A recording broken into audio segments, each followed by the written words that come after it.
안녕. 여기가 으시시한 이야기들을 올리는 곳 맞지? 글쎄, 내가 어젯밤 헬스장에서 어떤 일을 겪었는데 내 생각에 충분히 무서운 이야기인 것 같아. 약간 배경 이야기를 해보자면 난 올해의 목표로 다이어트를 좀 해보자고 결심했어. 그래서 12월 초부터 헬스장에 꾸준히 다녔지. 불행히도 이번 주에 난 미친 듯이 야근을 해야 했고, 내가 일을 마칠 쯤엔 이미 헬스장은 문을 닫은 상태였지.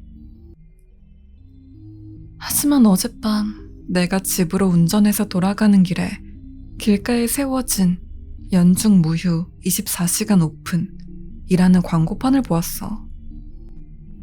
언젠가 난 동네 깡패들이나 한량들이 헬스장 같은 곳에 밤중에 들어와 난리를 쳐놓고 도망간다는 이야기를 들은 적이 있었어. 그래서 난 헬스장 주인이 직원에게 최저임금을 주면서 밤까지 헬스장을 열어놓는 게 밤새도록 경비를 서도록 한 명을 더 고용하는 것보다 저렴하다는 걸 알아냈지. 어쨌거나 난 그 헬스장 앞에 차를 세웠고 트렁크에서 내 짐가방을 꺼내들고 안으로 들어갔어.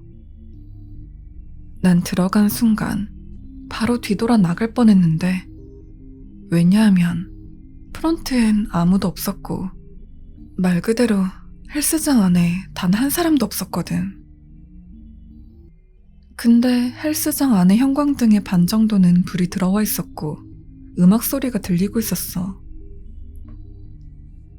그래서 난 직원이 쉬는 시간이라거나 뭐 그런 거라고 생각했지. 그래서 탈의실에 가 옷을 갈아입었어. 내가 준비 운동을 시작할 때 난 온 사방이 난장판이라는 걸 알아차렸어. 바벨 원판이 바닥에 굴러다니고 있었고, 원판을 봉이나 기구에 고정해주는 클램프들도 바닥에 흩어져 있었어. 요가 매트도 펼쳐져 있었고 쓰레기통도 옆으로 쓰러져 있었지. 세정제 통들도 모조리 넘어져 있고 그중 하나는 러닝머신에 쏟아져 있었어. 줄넘기들은 턱걸이 봉에 걸려 있었지.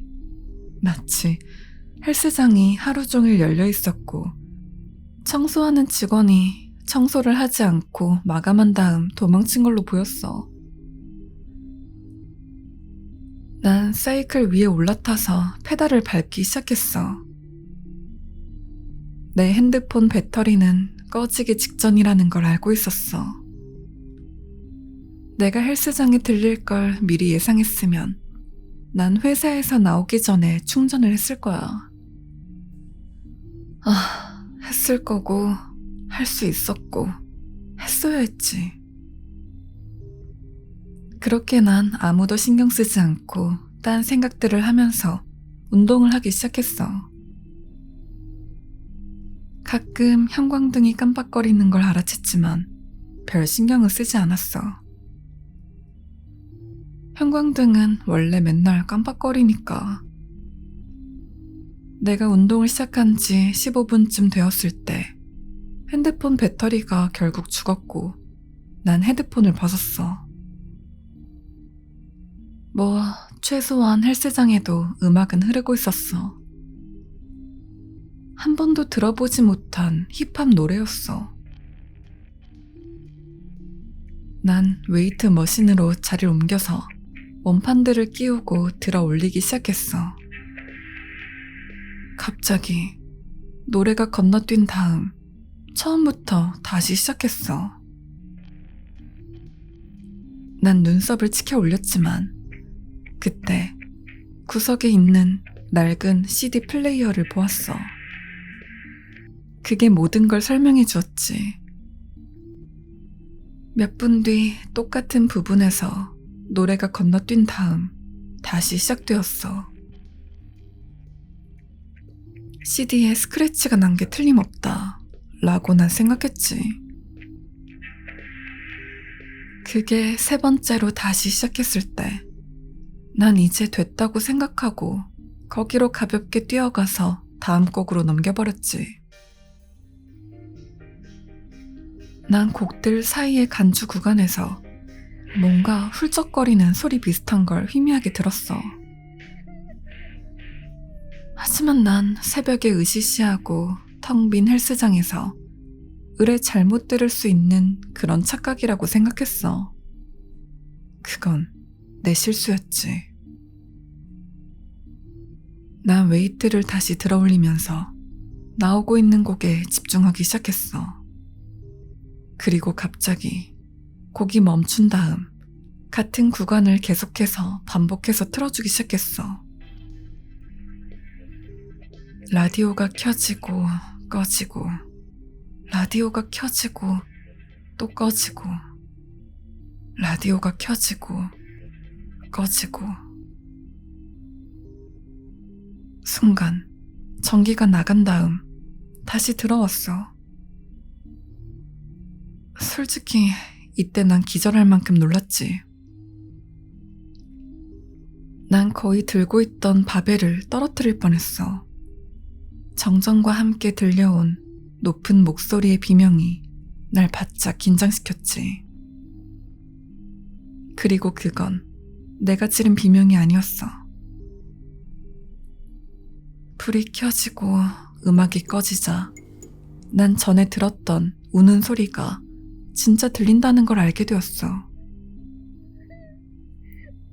그건 계산대 옆에 비품실 안에서 흘러나오고 있었어.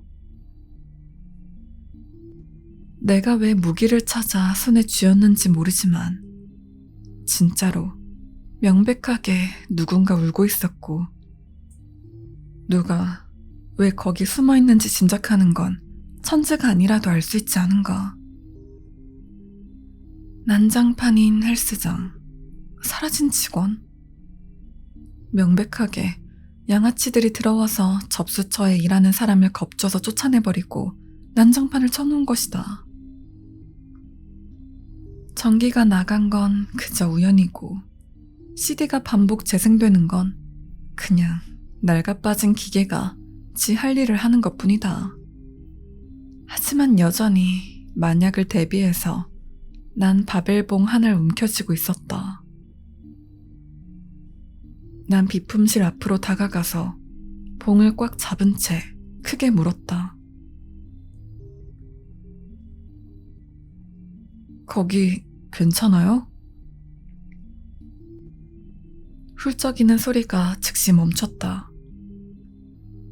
어떤 사람이 자기 존재를 숨기려 노력하는 것 같았다.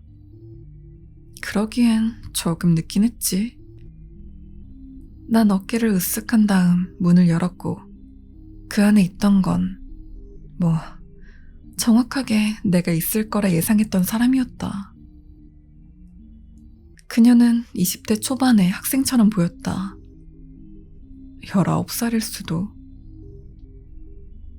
그녀는 직원 티셔츠를 입고 비품실 한쪽 구석에서 짐볼들을 끌어안고 볼에 눈물 자국을 가득한 채 사시나무 떨듯 떨며 처박혀 있었다. 그녀는 날 봤을 때 흠칫하고 놀랐고 난 재빨리 한 걸음 뒤로 물러났다. 그리고 바벨봉을 손에서 놓고 양손을 들어 나쁜 의도가 없다는 걸 보여주었다. 난 그녀에게 괜찮냐고 물어봤고 그녀는 날 몇 초 동안 멍하게 바라보았다. 그리고 그녀의 눈에 퍼뜩 상황을 이해했다는 눈빛이 돌아왔다. 그녀는 재빨리 일어난 다음 내 팔을 붙잡고 옆으로 뛰쳐나가려 했다. 그러면서 우리 당장 여기서 나가야 해요. 당장요. 라고 소리쳤다. 그녀는 방금 전까지 떨면서 울고 있던 사람 같지 않게 강하고 엄격한 목소리로 말했다. 난 정신없이 그녀를 따라갈 수밖에 없었다. 옷을 갈아입어야 한다고 설명하려 했지만 그녀는 듣지 않았다. 내가 차키가 로커에 있다고 말을 하고 나서야 그녀는 멈춰섰다. 그녀의 자신감이 약간 줄어든 것처럼 보였다.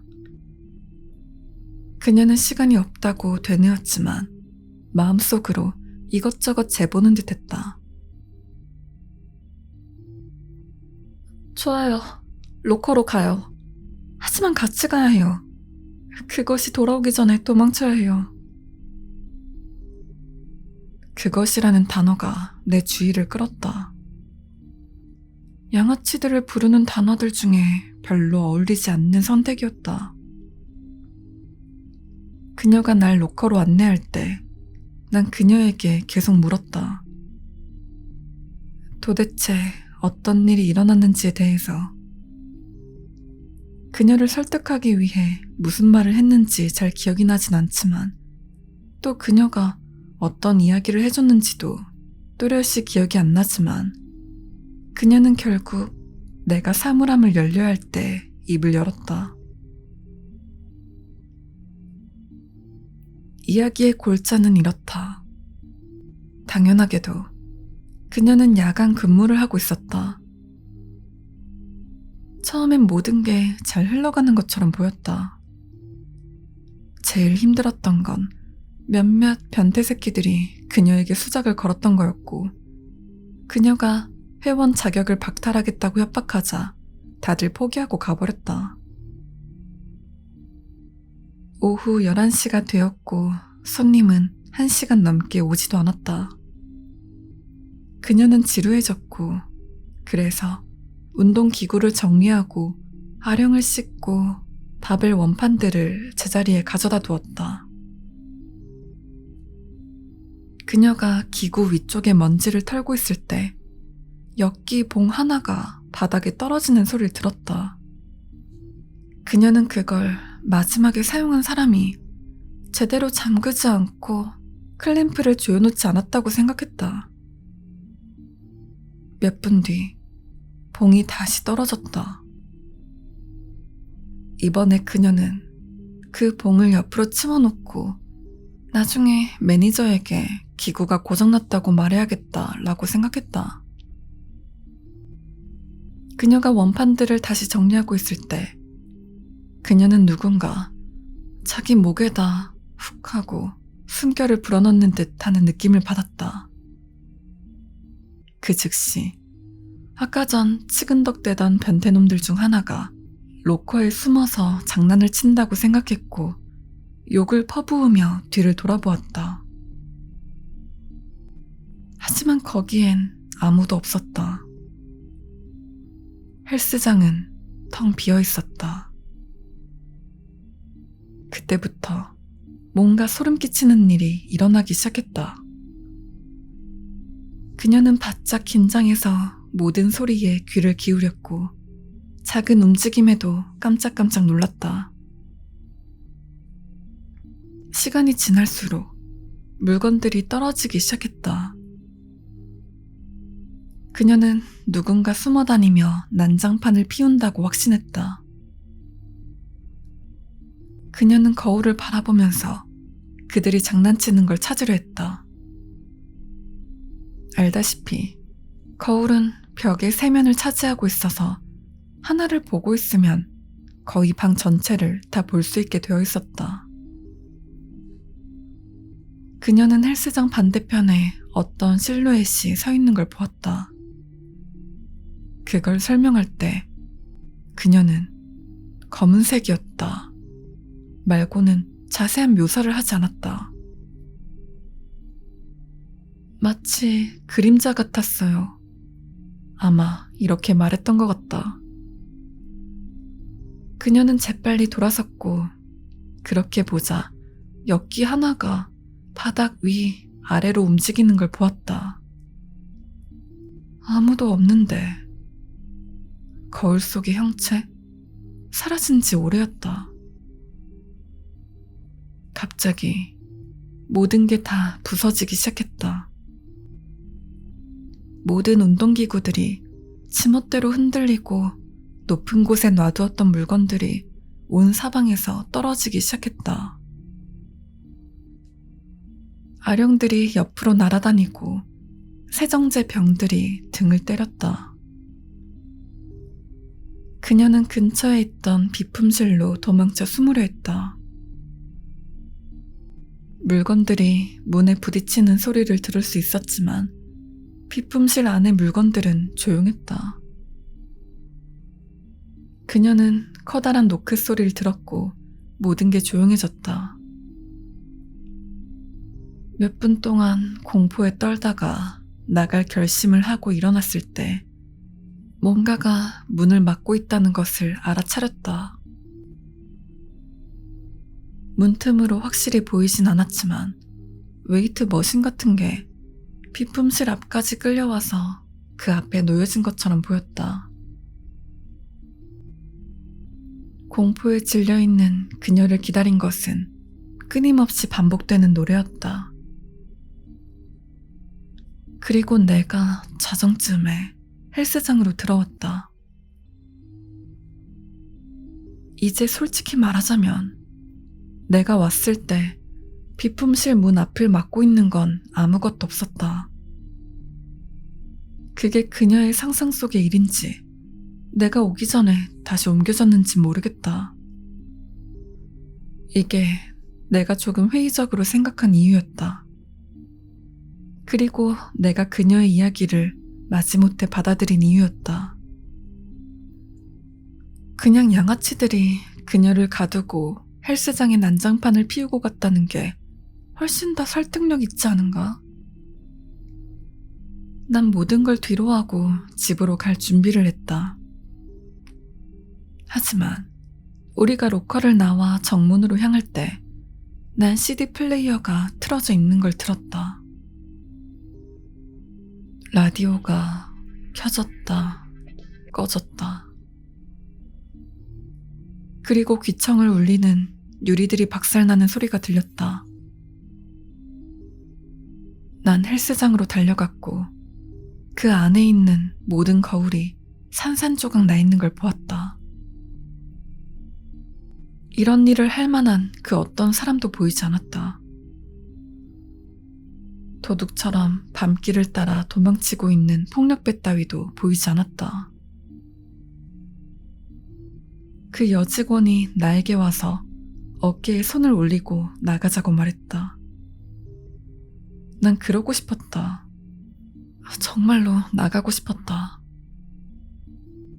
하지만 난 공포에 그 자리에 못 박힌 듯 움직일 수 없었다.